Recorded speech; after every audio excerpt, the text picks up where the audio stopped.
Against the backdrop of a raging COVID epidemic and a quite visceral Black Lives Matter movement, Abroad While Black was born. Our goal was to highlight Black perspectives from all over the world. It was our way of proving there are other ways to live, other places to be successful, and different cultures that embrace our Blackness. In 2020, the Abroad While Black team created dozens of responsive hot takes and thoughtful interviews covering topics ranging from current events, business opportunities, dating, and life-changing moments. In 2021, our co-hosts Cordy and Sean aim to share more success stories, more productive introspection, and most importantly, how to relocate to a place that truly values what you offer the world. Abroad While Black is more than a show. This is a social experiment hell-bent on discovering new ways to secure the bag and live our best lives. Join the Abroad While Black squad.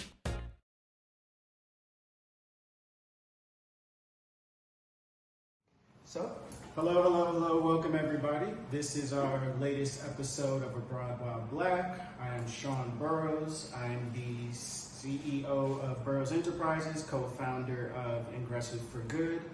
Today I'm rolling without my co-host Cordy, but I'm sure she'll be on the next one, or we'll do a follow-up video to this one. Today we have a special guest, my guy Merritt, Mayode, whichever one you want to go through. You're back in town, bro. You've been away for a while, man. So, three years now. 3 years. Yeah. Wow. So this must feel like a whole new place. Yes, it does. It's just seeing Nigeria, being away for 3 years is just a fresh perspective of the country. Mm-hmm. A lot has changed, both positively and negatively. It's definitely a reset for me, and I'm ready to go back. Okay. So before we get in too far, man, go ahead and tell us a little bit about yourself, bro. Okay, so the introduction. Just a little bit about myself. So he said my name is Mayode. I work at Ernst & Young. I'm a senior consultant. I do advisory, so my field is people advisory services. I've been consulting all my life, but I specialize in human resources. So anything that has to do with your workforce, any challenges you're having. So what I do currently is for all the Fortune, some of the top companies in the US and in the world, the Fortune 500 companies. Any issue they have with their workforce, I go in there and then try to solve their problems. So think about, change management. Think about performance management, think about learning, think about, strategy. That's all the kind of stuff that I do. And I really enjoy what I do. My hobby is modeling and fashion. So I started a little fashion blog. Also, I have some other stuff I do on the business side that I'm also trying to set up. And then I'm a passionate animal lover. I love dogs. So kissing dogs in the mouth. mouth. A kennel that I'm putting in place in the US to breed like Italian Masters. So Italian Masters. Yes. So I have my hands in a few things. Okay. Mm-hmm. Jack of many trades. Hopefully we'll master all before we leave this earth. Awesome. Yeah, absolutely. That's the plan. Cool. So please, man, have a drink. So I'm just going through some of the questions here. So one of the things that really stuck out to me is that you're born and raised Nigerian, been here, lived here, and then amazingly enough, somehow you find yourself in the dream that I find so many Nigerians, even when I was in Ghana, going to the immigration office, seeing this long line. But you managed to snag not only a way to the U.S., but at a high level at one of the Big Four, Big Three? Big Four, yeah, with Ernst & Young. How did you, of all the millions of people trying to break that barrier, how were you able to do that? Wow, that's a very, very, very powerful question. And it's just, it's a bunch of things. So first of all, I never really anticipated or expected that I would live in the U.S. Okay. I've always wanted to live here. I feel like I have a bunch of things. I felt like I had a bunch of things here in place that would make success easier to attain. Okay. Right. So I was focused on building a career here, but then I had this. I was working in a bank here, earning a good salary. I had consulting experience, but in the role that I was in the bank, I was the head of performance management. I realized that my career progression was not going to be as quick as my ambition, wanted it to be. So I was unsettled. Okay. And then I started to, think about what else I could do. I needed to take a risk, just do something different, right? Okay.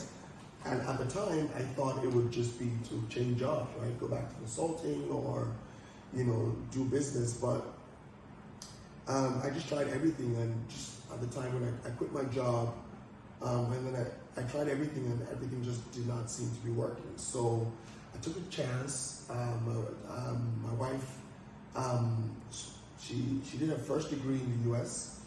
And then so she had an H-1B. Okay. She had an H-1B. Okay. And so she had just about. Well, for other people listening, we have a lot of Americans looking from this side, also Nigerians and other Africans looking this way. But what's the H-1B? So the H-1B visa is the visa you get to live and work in the U.S. after you finish your first degree, if you're not a citizen. Gotcha. Right, but they give you for 6 years, 3 years first, and then renew for 6 years. Okay. So my wife had used about 5 years, so she had just about a year left, right? So she was already in the U.S. So she was in Nigeria, right? Okay. So I just came home one day and I said, babe, first of all, I need to let you guys know, KB, I'm a very spiritual guy. I believe in God. Okay. And so I prayed about, hey God, I don't feel like this role I'm in right now is what you call me to be. I feel there's more. What do you want me to do? And he kept saying, I need you to go to the U.S. And I'm like, I don't know anyone in the U.S. Okay. Right? I did school in the U.S. I don't have U.S. education. I have nothing. Why? What would I be doing in the U.S.? And he kept saying, go. I'll take care of you. Okay. Right? So I came home, told my wife that, said, you know what? Take time off work. Go to the U.S. for 3 months. Find a job. If you don't find a job by the end of the 3rd month, we will stay in Nigeria. But if you do, that's a sign that God said, leave. Gotcha. And so she took time off work. I wasn't working. She traveled. I was home alone. Flyers are crazy. Yeah. This is so cliche. Yeah. So those are things you can get used to here. So nothing big. So she went to the U.S. and the miracle happened, right? After several rejections, because she wasn't a citizen and the H-1B was about to expire, so no one wanted to take a chance. Because if they even file for residency for you and it's denied, they lost a lot of money investing in you. Okay. Right? Does that make sense? Yeah. So it's a risk they don't have to take. It's a risk they don't have to because they can find exactly. Gotcha. Okay. So she literally signed an offer letter with EY at the airport on her way to Nigeria. Wow. Yes. Okay. So to EY. Yes. All right. So when she got into EY, she moved in 2018 February, and I joined her in March. But I came on the H-4 visa. Okay. What's the H-4 visa? Now, the H-4 visa is the H-1B spousal visa. But it's the visa where you're not allowed to work. So I was literally a house husband. Okay, Real House Husbands of Hollywood. Because my wife had the job, I couldn't work. Gotcha. And so fortunately for us, EY filed for residency for my wife. And by virtue of me being her husband, I was filed for as well. Okay. And so this is the power of having the right woman to give you to not only leap out on faith, yes, but also to make things happen. So that's amazing. Yes, that's my story, and that's as true as it is. There's no additions or subtractions. That's what happened. Okay. Right. And so fast forward, I had about 9 years, 10 years experience in consulting and HR and performance management, all of that stuff. Okay. So Coming into the U.S. market was very difficult because all the places I applied to, all I kept hearing is, "Oh, are you authorized to work? No." Do you have U.S. education? No. Do you have U.S. experience? No. And so, but these are the things where I'm like, how? Yeah. So, but I didn't lose faith. So, the first thing I did was to do some professional service and professional examinations. So, certifications. So I did the SPHR, which is the #1 HR certification in the U.S., and then did the SHR and SCP, which is another equivalent top HR certification. So I had both of them on my resume. In addition to my experience, put my resume together. I looked at roles that I wanted, and I tailored my resume to suit some of those roles, and then I tweaked my experience to make sure I had a resume for different roles. Right. So one of the things people need to think about when coming to the U.S. is don't have one resume for every job application you want to put in, right? Amen. Specify if you want to do something that you've done before, highlight, have a resume specifying all the great things you did in that field.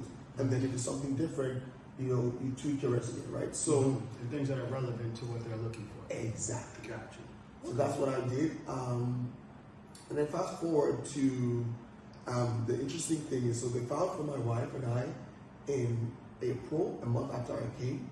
2018. I didn't get my work authorization till January. The next year. Right. That's about 10 months. 10 months of not working. Gotcha. And so when I got my work authorization, I was interviewing for Accenture. Accenture. Okay. Yes. What do they do? It's been so long. Accenture is one of the top professional services firms in the world as well. Gotcha. Okay. They're not the big four, but they are like a big four in the sense that they have their own market, but they focus on technology consulting. Right, so they're the dominant ones in that space. Gotcha. So the big four are the ones who do audits, tax, all of that stuff. Accenture focuses on technology consulting, right? A bunch of other things, but that's a primary. Right, and then you have the BCGs, the Bains, the McKinseys. Right. Those are the top 3 strategy firms. So everybody has big players. Exactly. That everyone has their niche. So I was interviewing for Accenture for about almost 2 months. It was a very rigorous process, and I got to the final stage, and I didn't get the job. That'd be hard. And it was going to be 5 times what I was earning in Nigeria, right? The dollar equivalent, right? So I thought I was the golden opportunity. I thought I was ready, and then there were just some questions that I wasn't prepared for. So what I did was I learned from that. I was broken because I felt like I had missed a great opportunity. But then I said, you know what, I'm going to learn from this lesson. And then what I did was I spent the next couple of months making sure that every possible question I could possibly be asked in any interview that I wanted, I was ready for. Canned responses. I had both behavioral questions, about 40 of them that I prepared for. I had written answers for each question I could possibly be asked, and technical questions. Right? So, and I learned from the Accenture interview, and so when EY opened up, I was ready. And I smashed it. I smashed it so much that the interviewer, the recruiter said to me, they didn't need they had 6 interviews, there was supposed to be 6 interviews, said they didn't need to do the 6th one. Wow. That they decided after the 5th one that, hell yeah, good to go. Right? And so, I think for people, the thing I would say for people moving to the US, I'm from Nigeria, and you want to land like a dream job in a company like EY or Amazon or Apple, Google, all those firms, and you don't have necessarily the experience, the education, or the first thing you need to make sure you have your paperwork, meaning so that if they want to give you a job, they know that you're authorized to work. Once you have that, right, the second thing to do is to really, really prep. So a lot of Nigerians, they they kind of freestyle interviews. They prepare a little bit, but they, you just go to the interview, talk a little bit about your experience. But then I feel like in the US, they're more detailed, they're more specific, and they're more rigorous. Gotcha. So you need to prepare. When you say rigorous, give me like an example, because I see like just based on your response, this would be this entire interview would be a really good asset for somebody who has a certain background, who has a certain experience, and wants to just increase how much money they're making in a bigger market. So for example, whatever you have on your resume, they're going to drill down to everything you have there. So you need to know what's on your resume, and then you need to give details onto whatever questions they ask you. So answer questions using the STAR method. Okay. Right? Okay. Yeah. Situation, task, approach, and results. Okay. What was the situation? What was the task you were given? What was the approach you used to solve the problem? And what results did you get? Every question you answer needs to be STAR method. Okay. It's a minimum expectation. Gotcha. So for everything on your resume, have a STAR response. Okay, that's next level preparation. Okay. Exactly. Okay. I didn't even,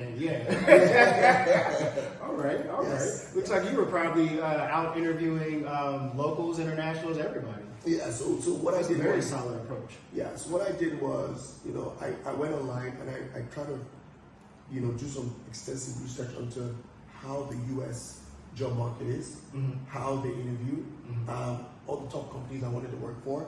I looked at the kind of questions they asked. So I had prepped for companies like EY, but also companies like Amazon. I prepped for all of them. So you were even doing it for so you took your resume, CV, line by line, everything that you said was an accomplishment. You used that, you applied the STAR method to all of those answers, and then you did that for each single company. Yes, the ones that I wanted. Yes. Wow. Okay. Now that's Yeah. So I knew what I wanted, and I knew I could. I just needed to be prepared. And opportunity means preparation. When they come together, it's success. And that's my story. And so people just wonder, how did you do it? I'm like, are you willing to put in that work, because you can get it as well, right? Yeah. Because I guess I had the same. Well, okay. So I had the same curiosity, right? Like, how did you make it out? Not like this is prison or something like that. Actually, I quite like it here. But it was just because typically there's this general thing where, I was raised in the U.S. or I was educated in the U.S. or something like that. When we start getting into people who are working at your level at one of the big four. So for yours, it was off the muscle, so to speak. You worked well and prepared. So that's great. So let me jump into this cultural exchange part. That's something that kind of stuck out to me because you have a very unique perspective, especially compared to some of the other people we've interviewed. Typically, there's the perspective of somebody who's just been living in the U.S. and they're interested in, or they end up moving to another country and experiencing life there. But for yours, it's almost in reverse. Yep. And then not only is it in reverse, born and raised here, going to the U.S., but now you're back here with fresh eyes. Yes. So this is, I know I tried to prepare you with the list, but I rarely go by the list. That's why I was like, just be comfortable and relax. Yeah. But one of the things that sticks out to me is that your skill set seems like it was tailor-made for what's needed here. When you talk to, when you speak to affecting change, performance management, and different things like that, when you come into the Nigerian market, one of the things that a lot of people kind of complain about is it's hard for companies to be consistent. They start off great, they go down. There's not that zeal for customer service or that attention to those smaller details. And all of these speak to the leadership. And again, kind of not only are they managing change to the right thing, but are they managing or stabilizing what they needed to do? Or do they have a solid foundation? So with your experience, I would say, because this would be very interesting to the people who want to come into the market and start a business. From your perspective, what are some of the things about some of the different markets and different things that you've seen here as far as a work experience? What are some of the things that kind of speak to you? So if you were coming here to start a business, right? What are some of those changes that you would say some of these entrepreneurs would have to change in themselves, and what would they have to change in this market that you've seen? I know you've been in and out. So Lightweight, just Yeah, I think the Nigerian market is just very different. Nigerians are, don't come thinking you know it all. Mm-hmm. Nigeria is very dynamic and it's very unique. Mm-hmm. There's a poor maintenance culture here, so people start off and then they're not able to sustain the same momentum. Mm-hmm. You know, that's why, you know, you find out maybe the customer service started well, and then eventually they kind of, you know, Tapers off, right? yeah. It just tapers off, right? But Nigerians are also very industrious, very hardworking. That's why even in the US, I've had several conversations with people and they say, "Oh, you want to employ Nigeria because they're going to want to work, right?" Mm-hmm. And it's because, I mean, Nigeria in general, there's two extremes. There's extreme wealth and luxury, and then there's extreme poverty. And then a lot of people kind of, for me, it's like a pendulum, right? I've been on both extremes, Okay. right? And so seeing like how much I don't want to be on the negative, that extreme, which is the poverty, it drives me and spurs me to work hard, to be driven, to be ambitious, right? And so that's the thing you find in every Nigerian, that drive, that ambition to escape poverty, Okay. right? Okay. And so You right at your doorstep. Exactly. It's a constant reminder right next You know, door so to make it. exactly. So a lot of people say if you go to the francophone countries in Africa, they're more laid back, right? Less population, maybe, you know, but then Nigerians, you know, in general, when you come here, it's just like fast paced. Everyone is aggressive. Everyone is ambitious. Everyone is like trying to do the next thing, and it's just they're never satisfied, right? Because we also see how people treat people who are successful. They're treated like kings, and those people who are not successful are treated like trash. So everyone, Facts. exactly, everyone works. So for an entrepreneur, you just first of all need to think about, you're coming to a brand new market. You need to understand the Nigerian terrain is different. There are a lot of obstacles that will be in your way because, you know, there are a lot of systems that should be in place that are not in place. Give us some sense. No, that's a good question. So just think about even just the tax system here, for example. They're just trying to figure out how to, you know, do a proper tax system in the country that can generate revenue for the government, right? A lot of people, a lot of businesses get away with not paying tax here. Very true. Right? So that's a huge revenue stream that the government is trying to focus on right now, especially because oil is no longer, you know, in the long run, you know, if Nigeria focuses only on oil, we're gonna be in trouble. So tax is the next big thing right here.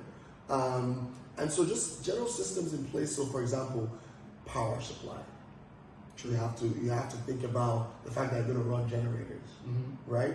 You have to think about the fact that, you know, all those little overhead costs. You know, you think about, you know, traffic. You know, moving from place to place. So for example, you have to factor in things like, you know, if you're going to do a logistics business, for example, you need to think about how you're going to move around, how you're going to navigate some of the law enforcement, right? All the bribes you need to pay. You know, I don't call them bribes. I call them taxes. Exactly. Corruption that's available to everybody is a system. But sorry for it. No, for real. So you need to know where you're operating in. You need to understand the terrain.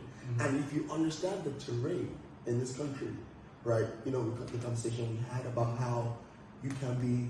I mean, okay, let me say this to you, right? I'm an EY in the US, right? Even if I make partner, I can make a couple of $1 million a year, right? Right. But I will not be a Warren Buffett. True. Now, I'm okay with making a couple $1 million a year because that's more than enough. You can manage right? that. But if you are the type of person who wants to be a Warren Buffett, you need to do business in Nigeria. Amen. This is where you can be a Bill Gates, a Warren Buffett, just like that. Or even take it further back. You can be a Carnegie, a Rockefeller. Exactly. Because Bill Gates and these guys, they're building the new world infrastructure. Again, data is the new oil. But here you can build some like very bottom level or something that everybody would partake in from the infrastructural level. Like again, you mentioned the power supply problem. If you were to manage to create a power supply solution it's that works across the board, done. instant. Done. It's like clockwork. And these are things that everyone else has already done tens of years ago, right? Yeah. But then Nigerians are still, the Nigerian government is not the people, I mean, people are the government, but I just feel like the people in power, they don't know their priorities, right? There's several things they need to put in place for Nigeria to get to where it needs to be, but they're not doing those things. So if you as an entrepreneur should come into the country and solve some of those basic problems that countries have solved for decades, you are an instant billionaire because we have 200 million people.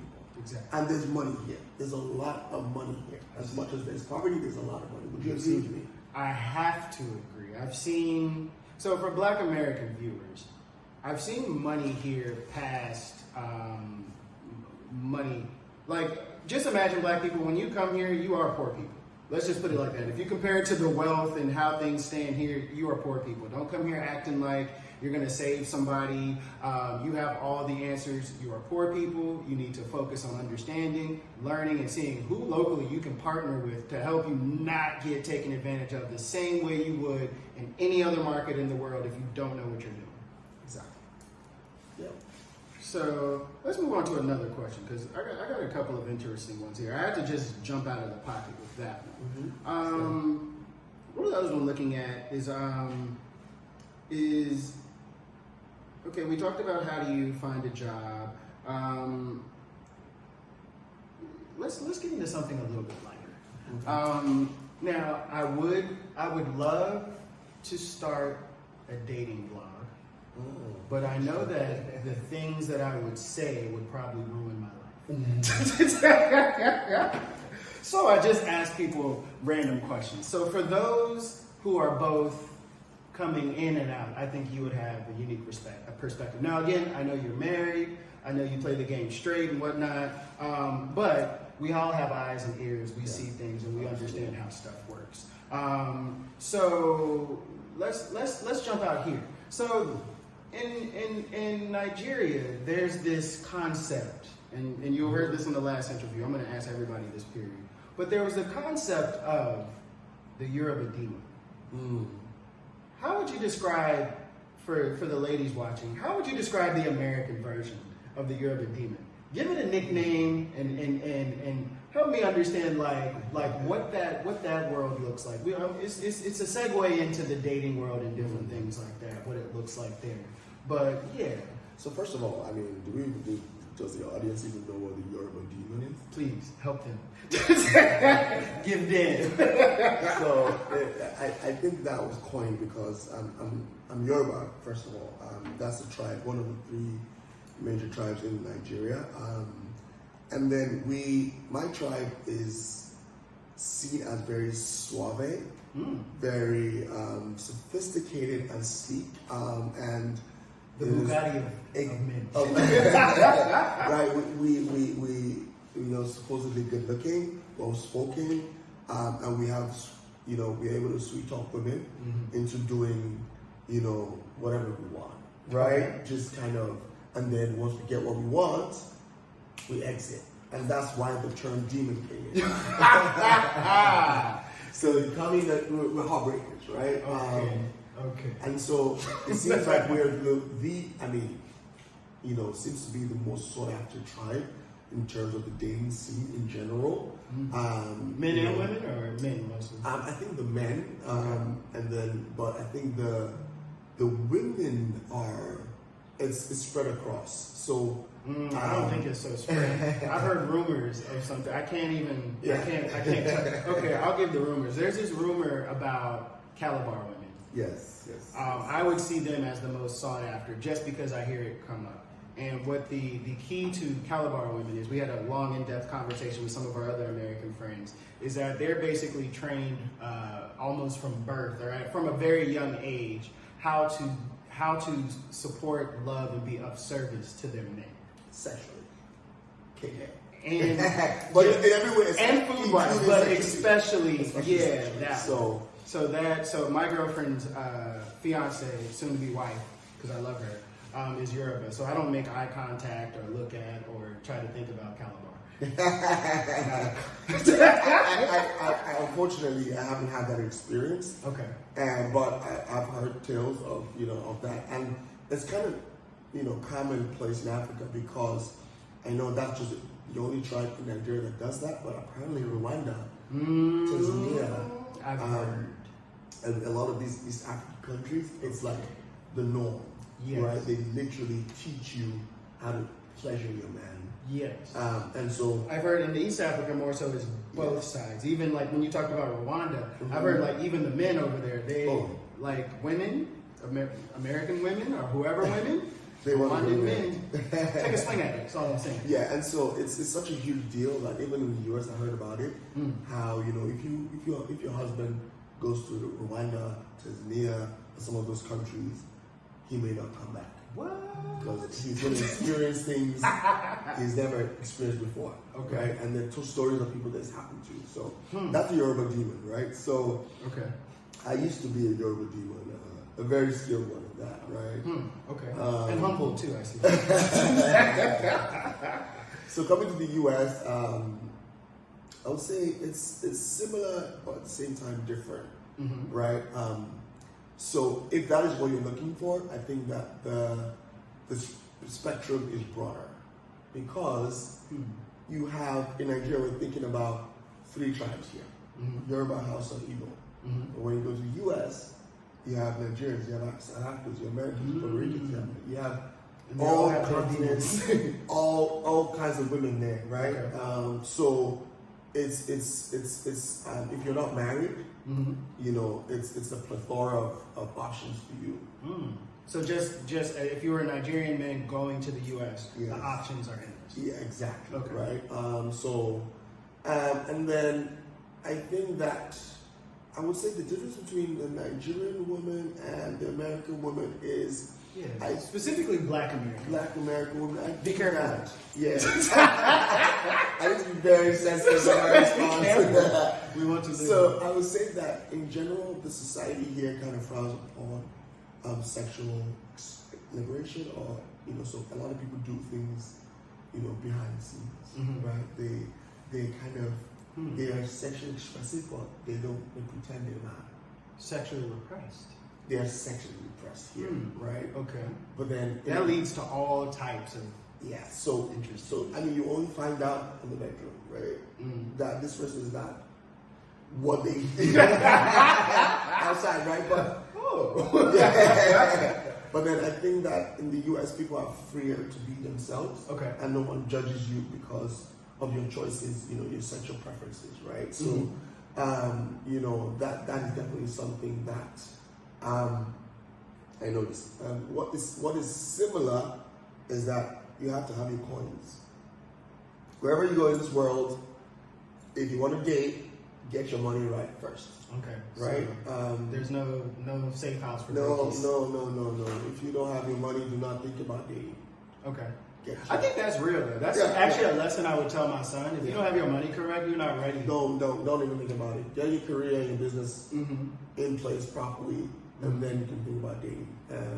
Because there's this, real focus now on material things on both sides.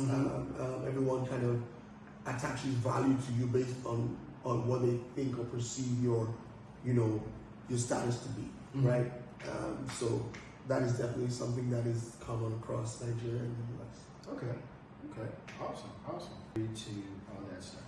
So you've gone into the kind of like what the dating world is. And thank you. You're probably the one that's given the most in depth in different ways. So I appreciate that one. I would say next though, let's expand upon that. What do you see as kind of like some of the differences socially? When I say socially, I give the example of Black Americans. America typically does not have class in the way that you would experience it if you were living in under a British colony or in the UK or something like that. There's a different expectation for how you're supposed to act, and it's even more extreme when you start getting into Black America. So again, we had some conversations. You remember Prophet and Ethan were here. Ethan was the last interview, so please go back and check that one out if you want to get more insight. But so what they were saying basically is like there's like, are you familiar with like Jack and Jill? No. So there's this extreme upper Black American bourgeoisie, so to speak, which is like the Jack and Jill. So I bumped into it when I was living in Virginia, close to Hampton University, Howard University, those higher upper echelons of Black excellence. They kind of make sure that the kids marry the kids they date, they stay in their place. And that's kind of how I see class being executed here, but at a much more elaborate level. Because Black Americans typically, like you said, you haven't heard of it, and a lot of Black Americans are not familiar with what it is, because again, it's a closed set. So with that being said, what are some of the social differences you've picked up between how people conduct themselves in different situations in, let's say, Nigeria versus where you've been in America? We can use examples like traffic. We can use examples like somebody stepping on your shoe in the club. Like any of those different examples, but like... Okay, I have a very good one. Okay. So, in America, one of the things I would never do is get into a fight. In America? Just I would not. But Okay. in Nigeria, before I left, I was always ready to fight, right? Okay. Because the reason why is, if I go to a club and someone pours a drink on me in the US, I'll walk away. I apologize and I walk away. Why is that? I'll apologize because everyone's possibly carrying a gun. Okay. And they have no problem taking your life. Mm-hmm. It's like maybe let me be moderate. It's like a 50% chance somebody's strapped. Yeah. Well, you mean like just generally In access general, to a it could be gun? in the car, in the club, Yeah. just somewhere. Yeah. There's a weapon. Yeah. Right? And especially if they feel like they cannot fight you physically, they use a weapon. Gotcha. In Nigeria, we have a completely different culture. We do not have a gun culture here. You would Yes. almost never see a gun except with a police officer or a criminal. But I don't even really see fights. Like I've Exactly. seen a few people get So hot slapped. exactly. But like it's usually I see people yelling. Yeah, so there's a lot of road rage, Mm-hmm. there's a lot of yelling, cussing out, but people rarely get going to blows, and they almost never use a gun. Mm-hmm. So you know you're going to go into that fight and come out maybe a few slaps, right? Okay. But then you know you're going to be alive. So you're more likely to get, if you're argumentative enough, Yeah. to get into a physical scuffle. Mm-hmm. But most times, just 9 out of 10 times, it's mostly just a shouting contest. Yeah. But in the US, that could be the end of your life. That's what I was saying, because like there's been a couple of times here in Nigeria, more in Ghana than here, oddly enough, because here is way more aggressive. But like there have been people who have been like yelling at me or talking to me in a certain way, where I was like, if I was at home, like this would have been a fight, like something would have happened. Yep. And you already have in the back of your mind a fight leads to something more serious. Exactly. 5 times out of 10. Yeah. And so I definitely, I would de-escalate immediately and leave the situation, just because, I do not want it to get into, something that will lose my life. So yeah, Interesting. that, and I think in general, I think that in the US there's a lot more structure, more, everything kind of works, right? So in Nigeria, if you beat the traffic light, for example, you're probably likely to get away with it. Very likely to get away with it. Okay. Right? Yeah. But in the US, You get that mail. you will get that mail. And you will behave. So what Nigerians do is they misbehave here, but when they get to the US, they follow the rules. Interesting. Yes, Nigerians follow the rules. So if you come and drive here, you see everyone driving crazy. When they go abroad, they follow the rules because they know they're going to get fined. And that touches into that change management type Exactly. of thing. How So- do we change that? Exactly. That's So a whole another show. Exactly. So they need to so the government needs to be serious about, so Nigeria has laws, but it's also lawless. So almost like anything goes. And if you get into trouble for breaking the law, someone is willing to take your money and let you go. Yes. Bribes, Yes. anything goes. Taxes. Rats. So in the U.S., just imagine, like, yeah. I always use this example. There's always these cases of judges and different things getting bribed in the U.S. setting. But the only thing about it is just like that same corruption to bribe people and do stuff is just not available at our level. Like, how much would you have to bribe? Like, let's just look at what just happened at the Capitol building, right? Like, I'm even going to touch on that when we get into current events. But those police kind of let people in. They let certain people in. They have certain relationships with certain people. But what I'm really tapping into is like, how much do you think it would be? Because I know they get corrupt there as well. Yeah. But how much do you think it would be to bribe a police officer? Yeah, corruption in the U.S. is on an institutional basis. It's like it's there, maybe even as much as Nigeria, but it's like Maybe. hidden. It's Okay. latent. It's like, you know, it's like quid pro quo without being obvious. Is quid pro quo, right?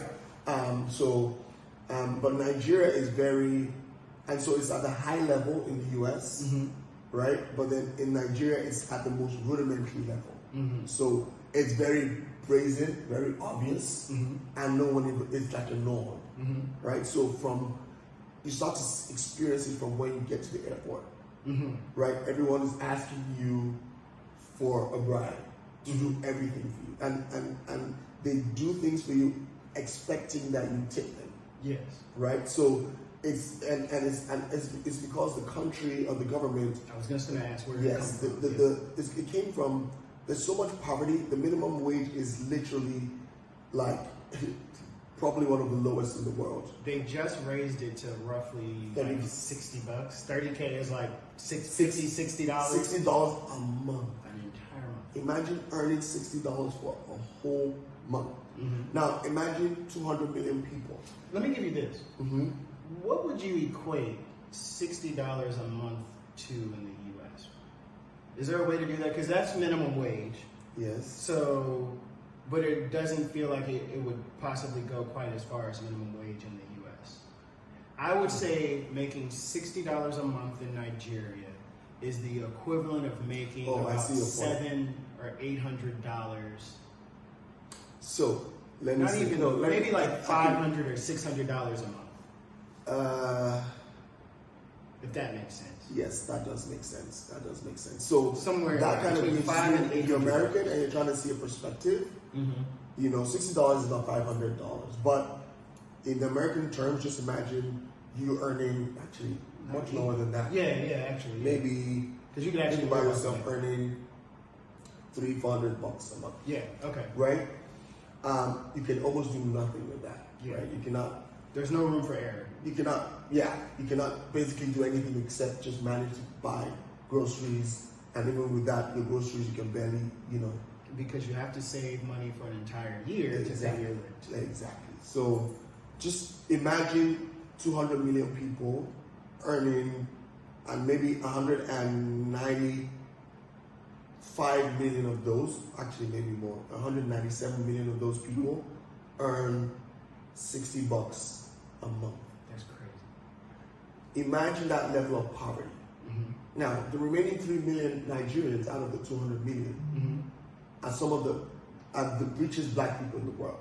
Basically, yes. Right? Of the 13 billionaires outside of entertainment, black billionaires outside of entertainment, I don't consider entertainment real money because your capital is based on something you have no control over. You're not the majority of people in the U.S. and your money comes from fame, right?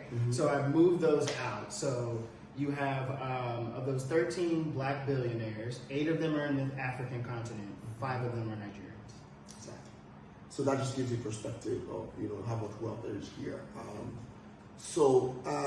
That amount of poverty, so the police have paid that similar to that. And given a gun. The immigration, and they're given a gun. Just think about any, you know, social service, right?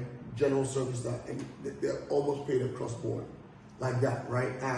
So they need to supplement their earnings, right? And so what they get from you is how they put together something to be able to kind of survive.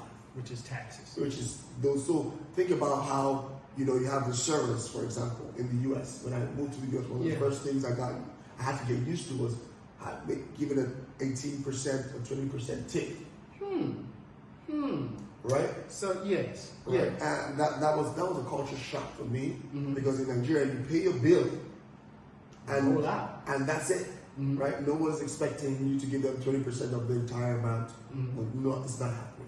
If you want a tip, it's just like maybe think about $5, just maybe even less to say, oh hey, thank you for this. But it's not an obligation, it's not an expectation. There's no pressure. There's no pressure at all. It's built into your bill. Exactly, it's built into your bill. So it's kind of how those tips that the waiters or the servers get in the US, how that supplements their earnings in terms of their minimum wage. It's kind of why these people take bribes so much. Because that's how they get to pay their rent, their children's school fees, all that stuff. So again, remember in America, you don't have to pay for school. Here, you have to pay for everything. Ain't no health.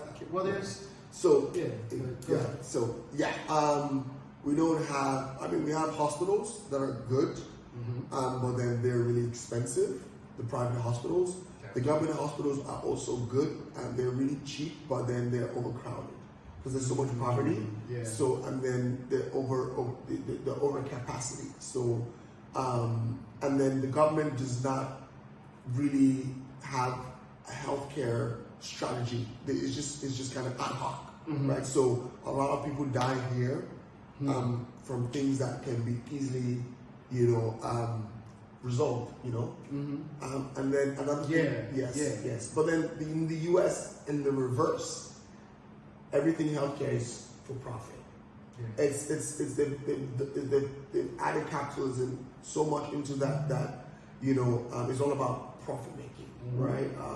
The whole entire thing almost the detriment of the people. Yeah. So they'll give you the healthcare in the U.S. You get the proper treatment, but at what cost? It's so expensive, right? And anyone that doesn't have health insurance is basically screwed. And this is what I tell people sometimes. Like, they look at these American, yes, there's infrastructure, but it's like you can't assume that infrastructure is free. So I remember in America when I got my first six-figure job, I said first, the only six-figure job that I've had. I remember like the first time I saw what they took out of taxes was like 26, 27%. Yeah, ridiculous. And I was like, God. Like what am I doing here? And then you pay taxes on everything you buy and different stuff like that. So so even just to add to what you said, I have a friend here who's earning less than me now in Nigeria, but has way more money than me. Why? Because he's taxed significantly less than I am. Okay. Even though I earn more, and so his disposable income after tax is way more than mine. Gotcha. Right. So let me touch on this. So then, are you familiar with like how the taxes work when people are working, like U.S. Americans working here? Because I think that they don't tax you on the first 100 and something K that you would make here. In Nigeria? In a foreign country. Oh, interesting. I didn't know that. Okay. Yeah, so that's an interesting perspective. But yeah. Don't quote me on that. I know that I've heard people say, though, in general, that they want to remain permanent residents. They don't want to transition to citizens. Because once you become a citizen, wherever you go, you're taxed. But if you're a permanent resident, it's different. Okay. Right? So you have more money for yourself. And this is if you're a Nigerian in America. Yes. You want to be a permanent resident, exactly. Not a citizen. Not a citizen. Very interesting. You give us some major key alert. Awesome. So let's shift into. Well, let me ask this one last question. Then I want to shift into kind of what you specialize in. Okay. So from your perspective, you've been back and forth. You've been here now. You're all that good stuff. Like, what are some of like the business opportunities that stick out to you? Like knowing, like now that you've been here and you're going back, like what are some of those things where you'd be like, I could, if I had an extra 5 or 10K or more or less or whatever, like what are some of those things that stick out to you as far as like business opportunities? Where, Nigeria or the U.S.? And like for you, so you would be representing technically You are a Black American on steroids because you actually understand here as well. Mm-hmm. So you have created a capital base where you're earning money in the U.S. Now you're coming here and going back. So now you're able to kind of like see investment opportunities from that perspective, Yes. right? So like, what are some of those things that kind of stick out to you? The first thing is that dollar is in high demand here, and so think about $1 being like 500 naira. So if I come with $1,000, right, that's like 500K, right? And 500K is a lot of money. Even though $1,000 is, but 500K can do a lot of stuff here because there's a lot of poverty. Remember, so you come in with your dollars. There's your K, right?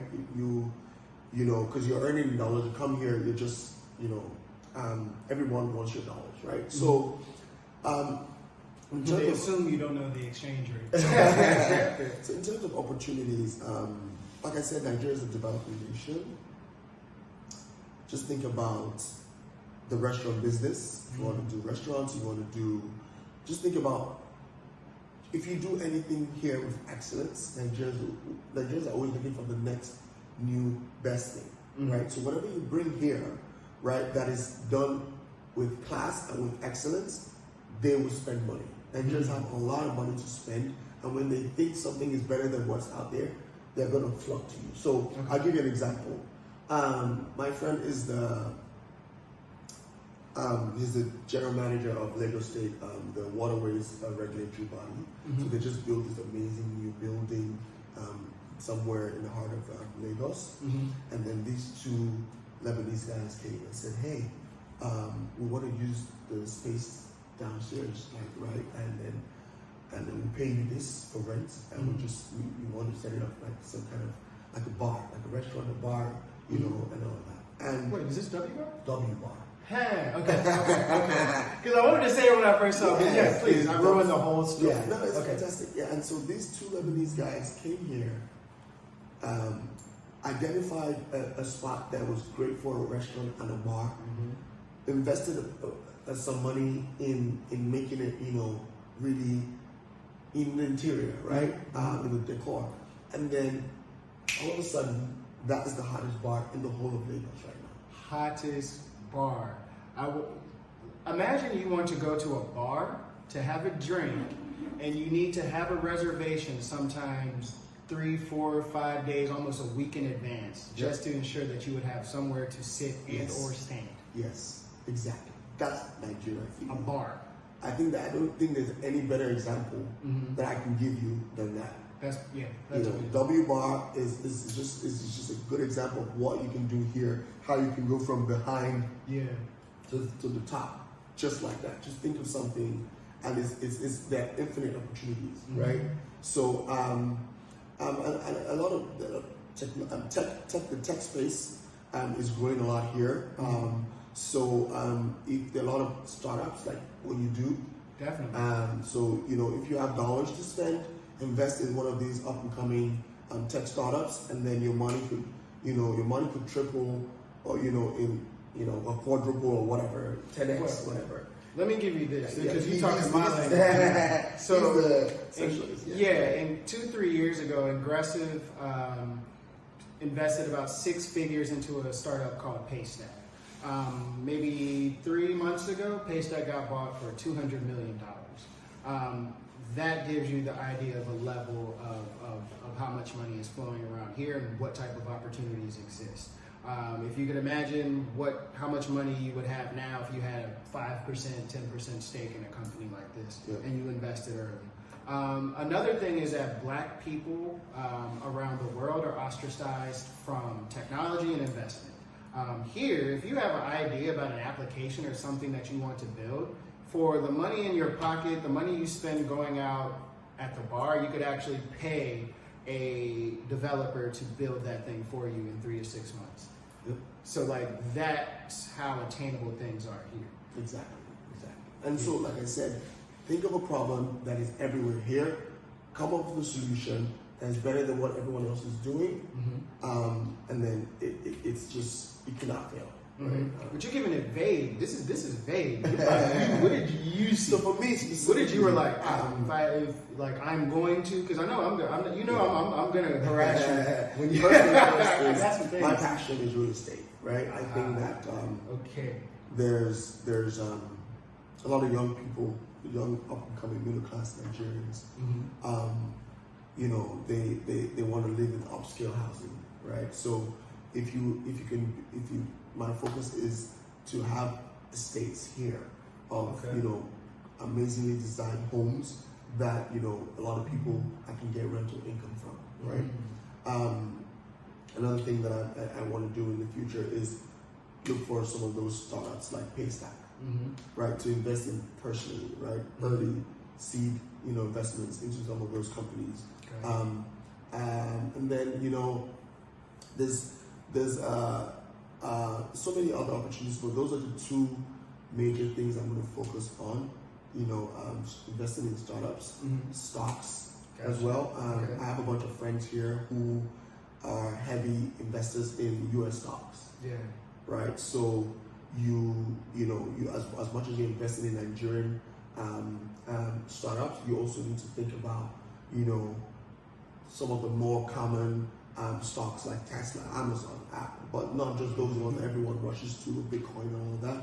Some of those ones that are up and coming that, you know, people are not, you know, that really cheap because there's no demand. So you need to have that expertise, that knowledge to know where to invest your money. True. Very And true. I think that's going to be the differentiator between those who are wealthy and those who are just average. And then those who put their money right now in some of those companies, right now, in the next 5 years, you'll see some people are just millionaires and no one knows why, but you didn't do your homework. So that was what everyone, in the next 3 years, I think as much as you can put into real estate and the right stocks. Gotcha. Right, yeah. Okay. So let's get in here. I think we touched on it in the beginning. Let's see. Let's just go from a general sense. So, again, you were talking about so your expertise basically is in changing culture, performance management, increasing productivities, and different things like that. So, for companies, I know you're doing this at the corporate level.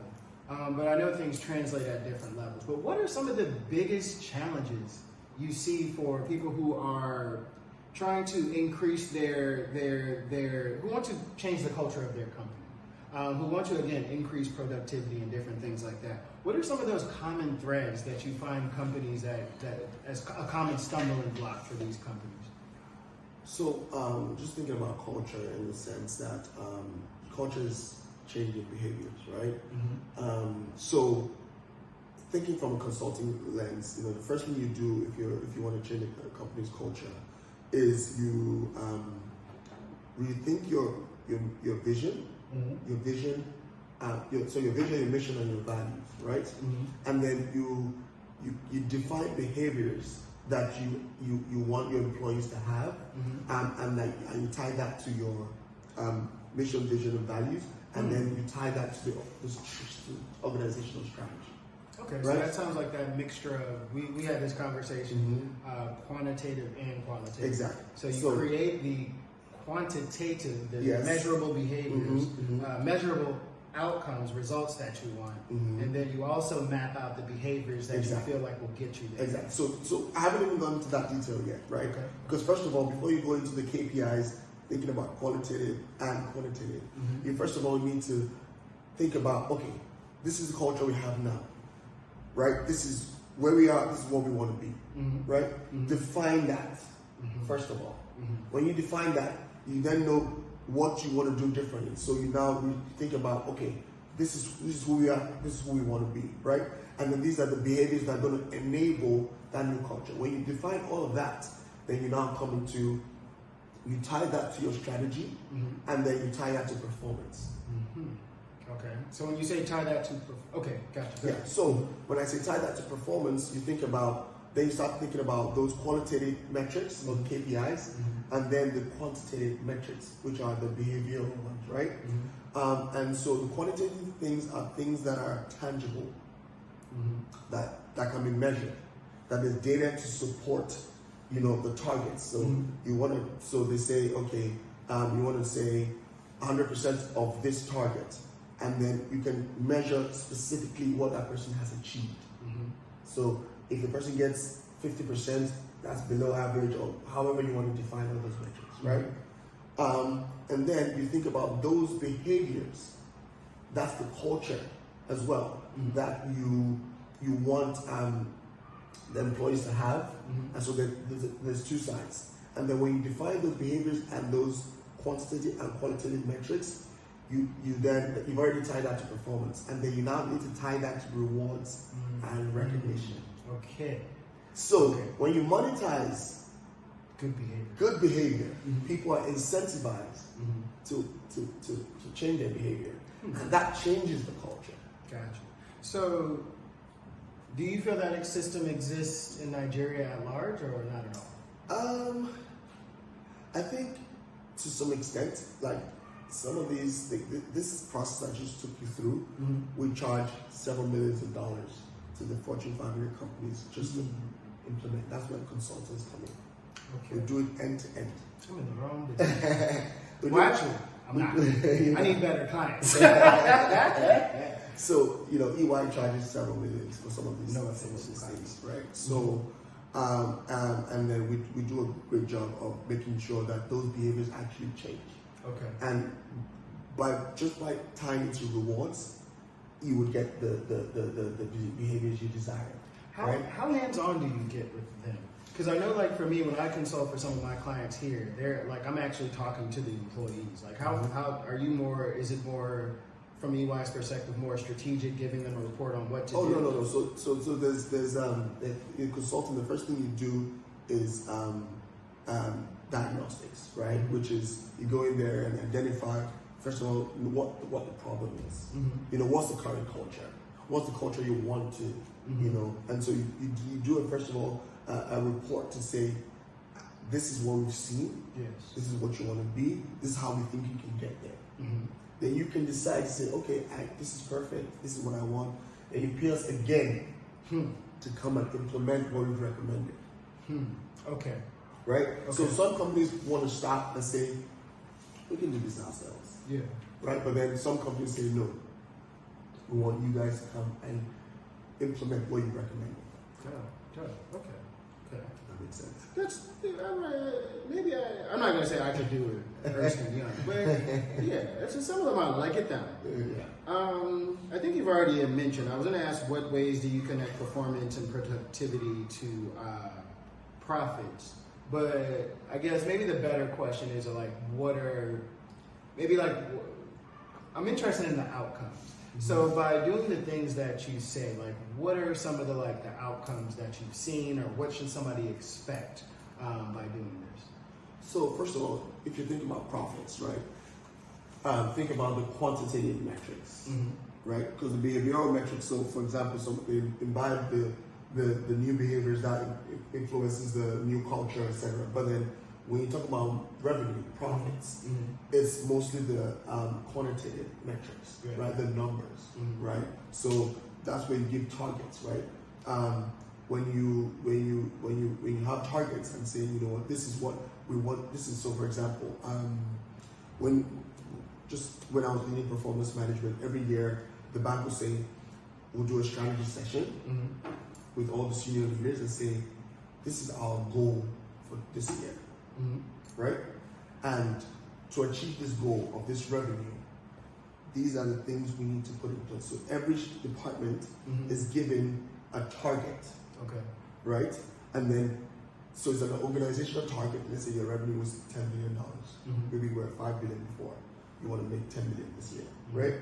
So the organizational goal is 10 billion, right? Then it's broken down into departments or divisions.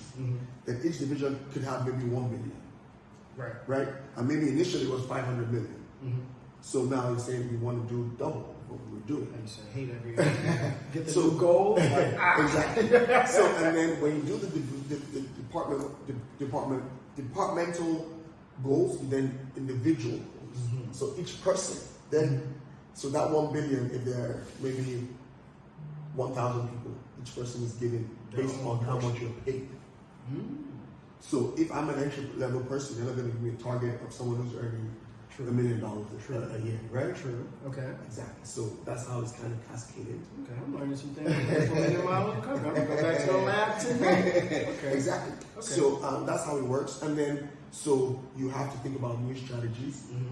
What you're doing is earning this amount of money. You need to do something different. Gotcha. So you have to think about brainstorm. Okay, how can we increase? You know, improve on what revenue we're currently bringing in.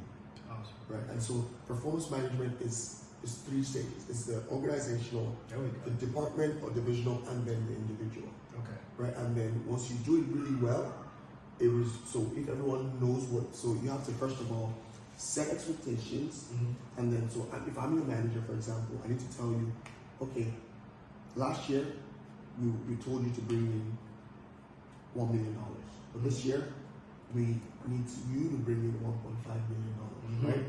And so you tell me, you agree with me, okay, I can. So these are the things I need you to do between January to December to achieve that increased amount of revenue, right? And then you agree and you sign off a document saying, I agree, because so that at the end of the year, you sold your soul. exactly. Say no. You don't say, oh, I didn't know, I wasn't aware, you didn't tell me, everything is documented, and HR keeps records to say, you were aware, this is your minimum expectation, did you meet, did you exceed, did you surpass, all that type of stuff. So that is kind of how. All right. You're dropping some gems out here. Major key alert. All right, we almost done. I know you got some things. I know I don't want to talk you to death here. No, go ahead, man. I'm enjoying this. It's like, Even better. Let me talk you to death then.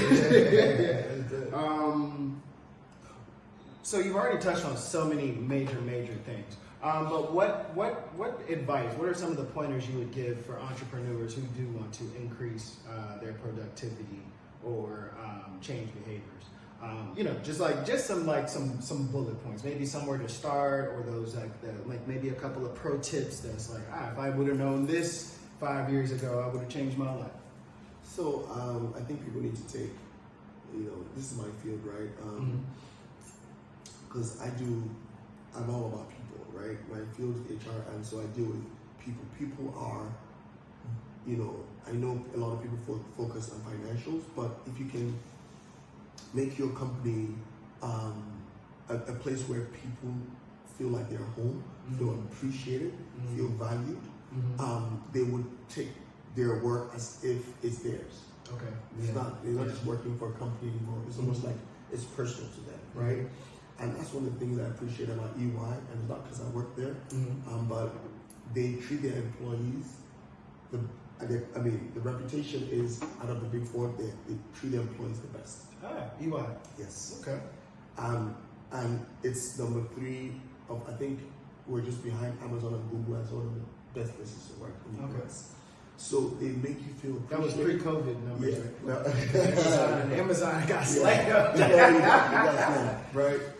So, good point. But they make you feel valued, they make you feel appreciated, and then they make you feel heard.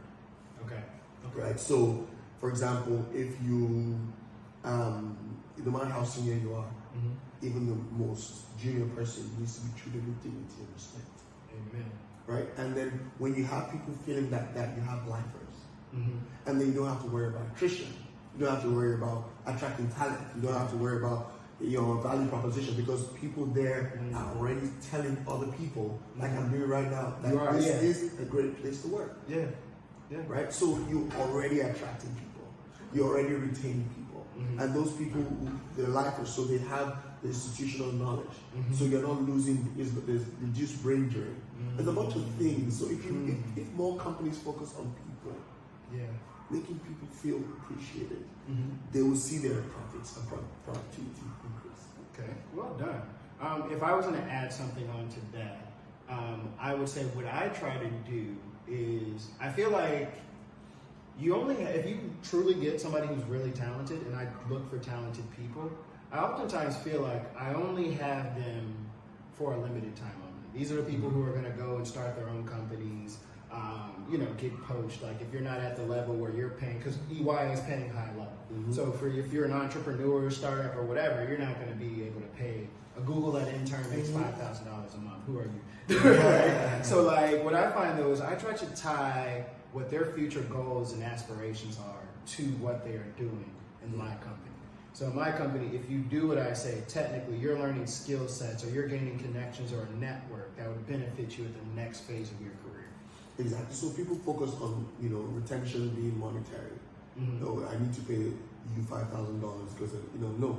There's so many other things you can do to keep that person there, right? And to the point where that person will be like, you know what, even if they want to leave, right, they will always be ambassadors. They will always find other people to replace them. Or they can decide, okay, I know that I want to do my own thing, but I can do it on the side instead of leaving. So they'll still be with you, and they do their thing on the side. So if you, don't always think about, it's not all about increasing salaries.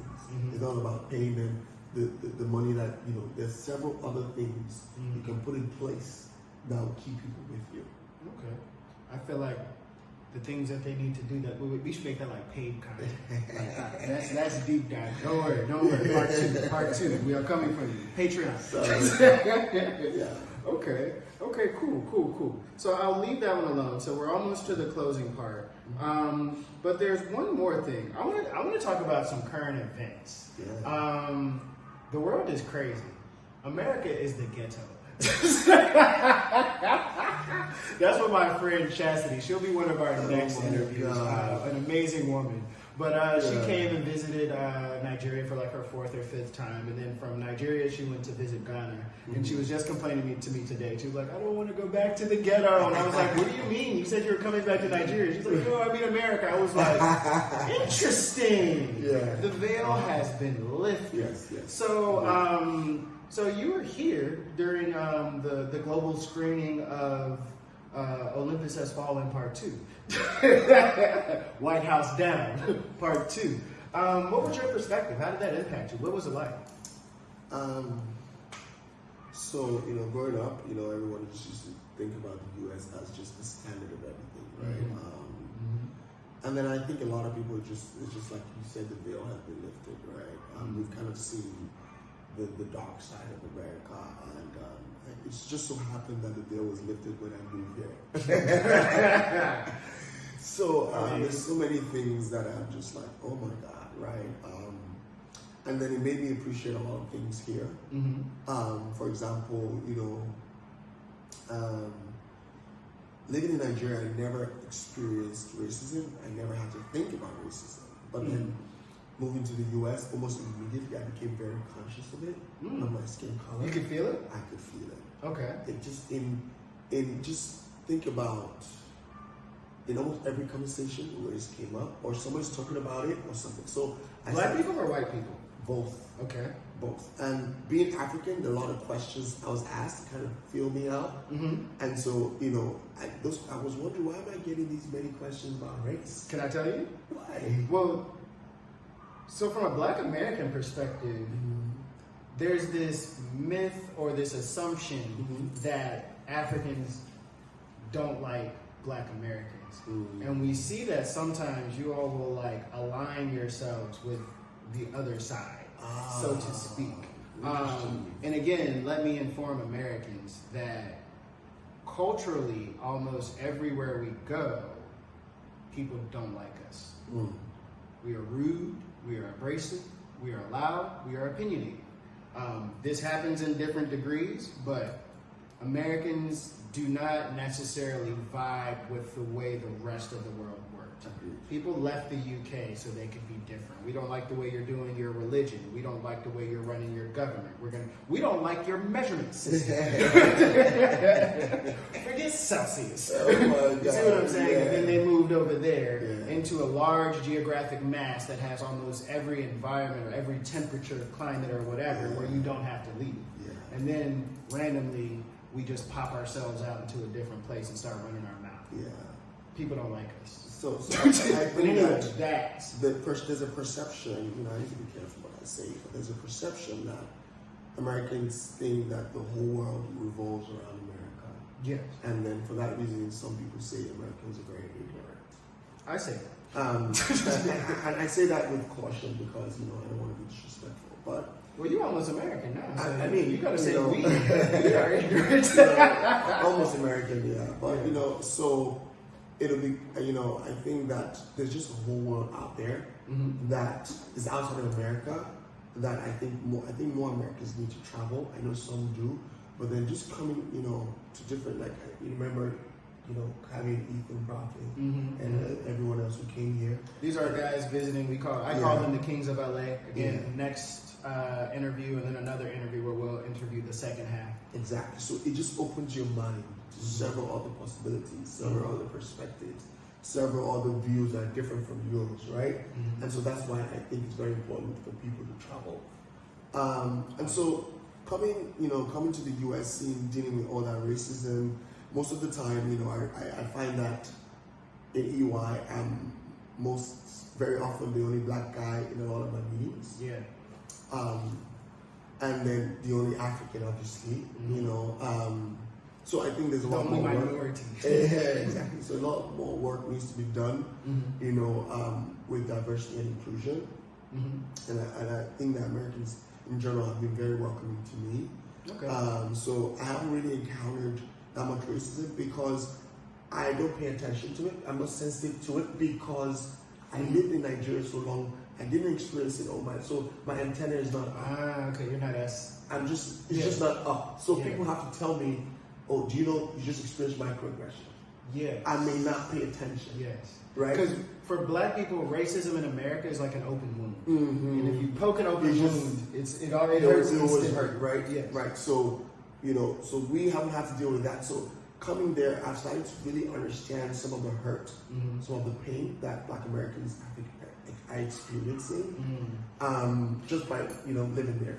Do you think Nigerians and maybe other Africans understand the relationship black Americans have with white people or the government or whatever? No, we don't. Or even slavery? No, we do not. We think we do, but what I've realized that we do not. We have an idea, but I don't think we can ever express because Nigerians are generally, I think, the proudest black people.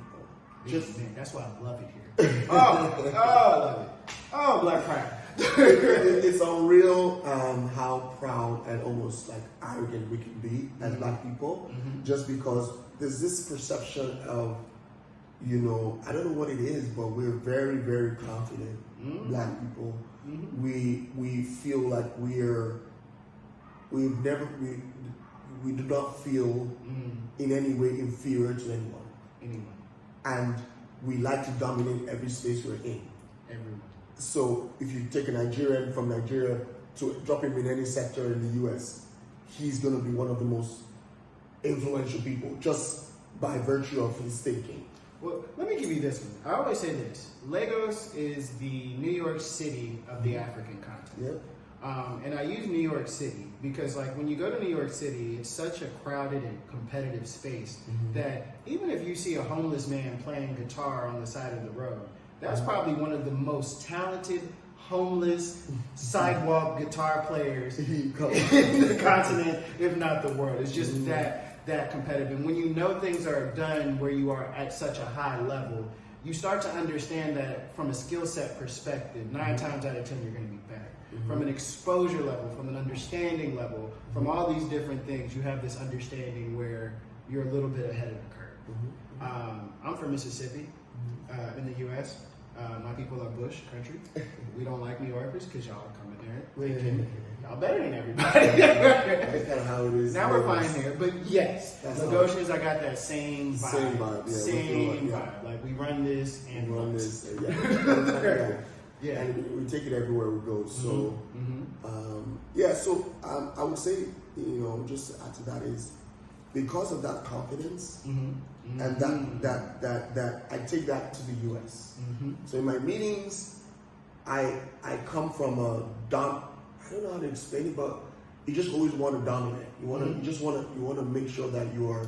Yeah, let's aggressive. Let's unpack that a little bit because you have not a semblance. You have access to a black pride that in many ways I feel like black Americans have been cut off of. Yes. So like we say black pride, but historically and culturally, we don't necessarily have a lot to be Black proud of. Yeah. Not that we haven't done and accomplished and overcome and done so many great things, but if you look at who's running things, who's in the power structure, who owns it, who's a buyer and who's the seller. Typically, we are the buyer. And then when you come from in Nigeria, when I was looking at it, one of the things that bowled me over was the fact that 9 times out of 10, if I saw something great and amazing, it was owned by somebody who looked like me.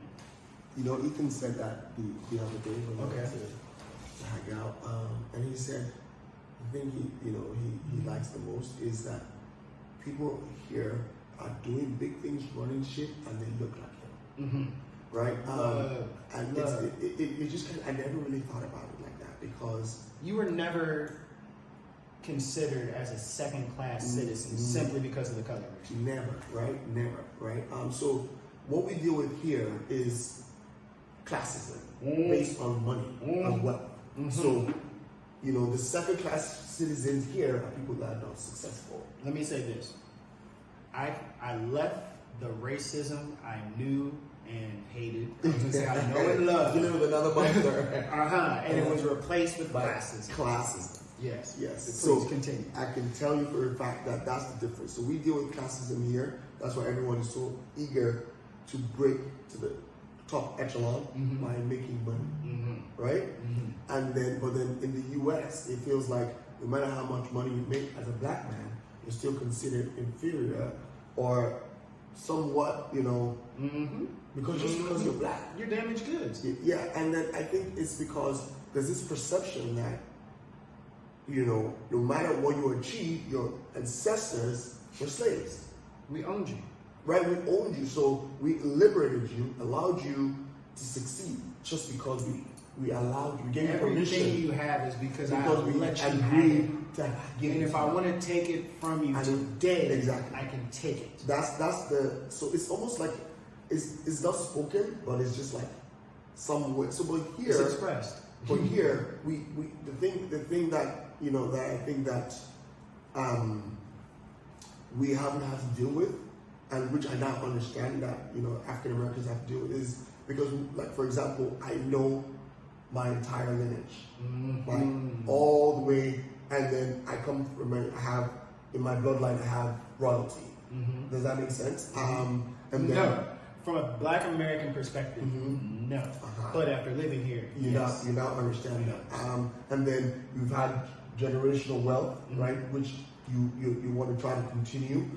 You have, so some of that thing gives you that sense of pride, black pride, that you know that you're not second to nobody, right? If that makes sense. So, Yeah. and I think that is Because you weren't second to anything. exactly. And so I didn't really understand all that dynamic. You know, having people talk about, oh, you have to do ancestry.com, try to understand, oh, they're so excited to be 50% Nigerian. And it breaks my heart, right? Those little things that I take for granted, that people, you know, just wanting to know where they're from, you know, so I really, really, you know, understand the Black African American struggle. And, you know, I would love to, I've only been here in the U.S. for 3 years now, but, you know, I want to, whatever I can do, you know, to just kind of, I don't know what I can do in the future, but I really empathize with, you know, how they feel. I totally understand. And I mean, one of the things that really frustrates me and I've been thinking about a lot lately, is how a simple phrase like that says a black life matters is something that people find offensive. Just to say, you know, and they defend that saying, oh, it's political, it's this and that. But the the fundamental thing is, hey, our lives matter. And if you cannot think a person's life matters, at minimum, there's a problem. And so that really frustrates me. Yeah. Wow. Okay. That was deep. That was deep. We didn't even have to touch on.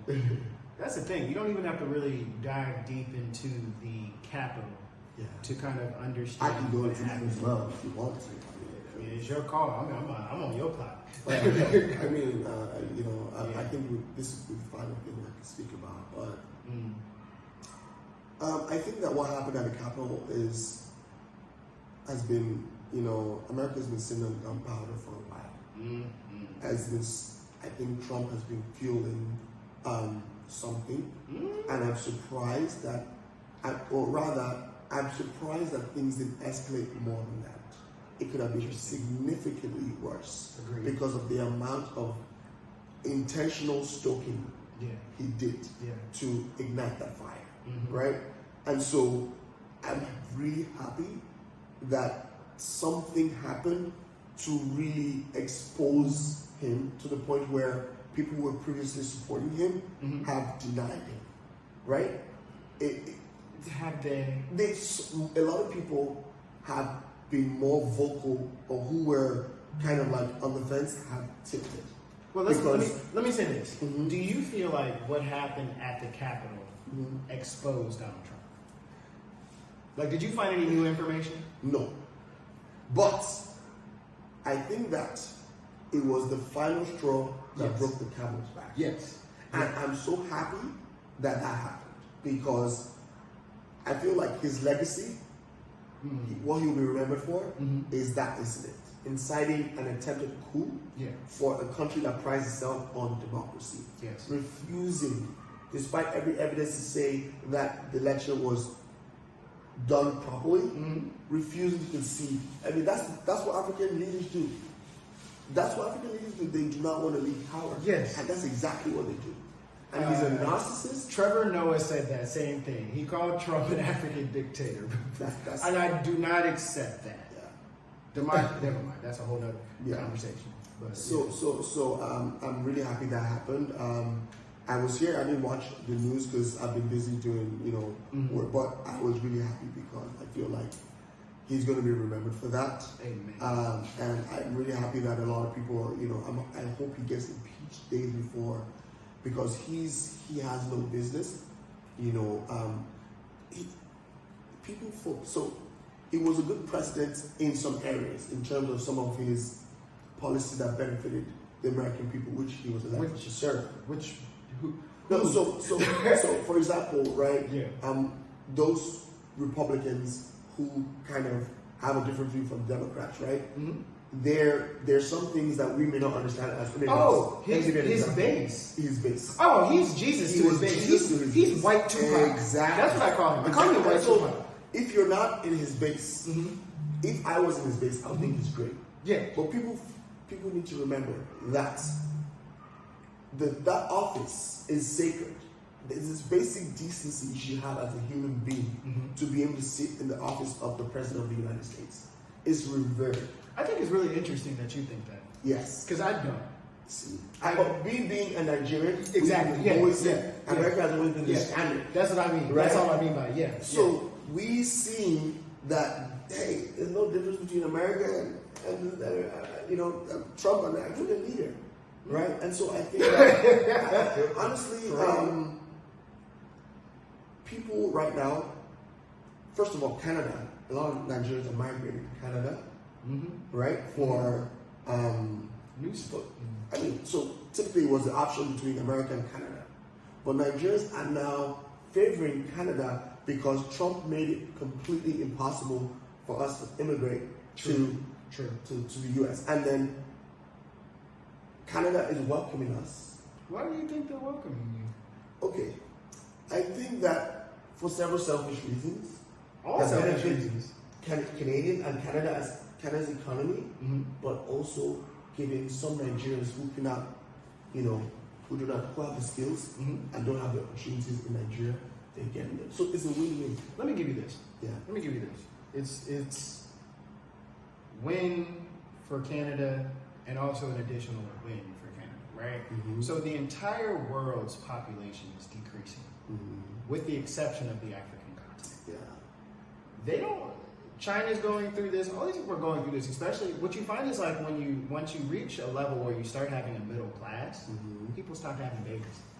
Why am I going to have 57 kids that would fit in an agrarian society because I need labor that I don't have to pay for outside of feeding them? You know what I'm saying? When I can actually buy this Birkin bag and live this life and get this nice top levels of whatever. They're just not everybody else's population is declining. And what you're seeing now is the newer, softer version of international slavery.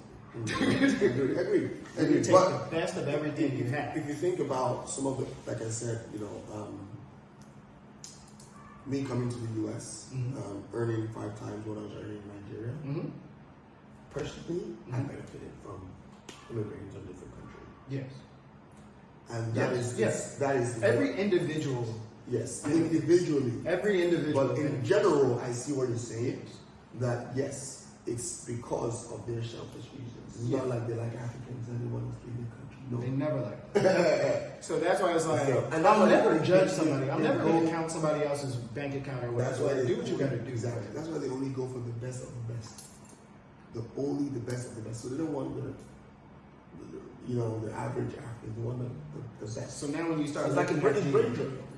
That's exactly what it is. But when you start looking at why is America leading the world, number one, they're stealing every resource you have from under you, and they're also taking your talent. Exactly. so think about it that and then they put Trumps. They install Trumps. Imagine if all the Nigerians doing great things in America, Canada, and everywhere in the world had an enabling country where they didn't need to be. Amen. That is why we're here. That is why we're here. I think that's we can end it on that. I can't say anything else. I appreciate you. Thank you for taking this time with me. I know you had a very, very long day. It's difficult. You had to see everybody. How do they reach you? How do they get more information, or if they want to see more of the modeling? Let me say this also. You mentioned the modeling career. You want to kind of lead this fashion blog and do different things. I think I could almost say like you may have like a higher calling, this motivational speaker. The story that you have is actually very powerful and inspiring to me. And I know from the African continent perspective, I think you dropped some gems, like some true gems. So I like lead men. Yeah. That's been what I, because I feel like my transition was difficult, and so I can imagine that eventually, assuming this I make partner in EY, for example, imagine several other Nigerians coming behind me. I want to kind of guide them, show them, this is how I was able to come into a new country and succeed.